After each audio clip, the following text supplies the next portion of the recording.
Quem é que inventou isso aí, Léo? Hã? Como é que tu inventou?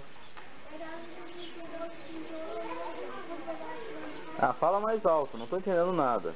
Eu peguei o tijolo e não deu. Aí eu peguei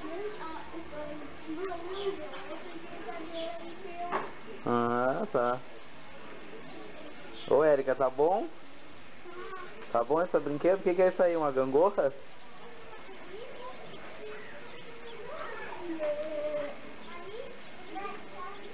Para!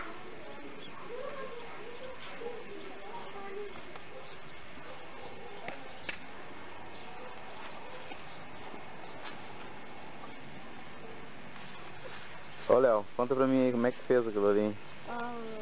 Hein? Pegando a cadeira e jogando pau ali. Mas como é que tu falou que tinha tentado? O que que tu tentou?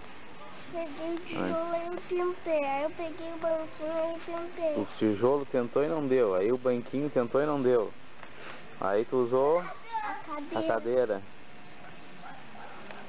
E aí, filha, tá bom brincar aí? Quem é que fez esse brinquedo aí?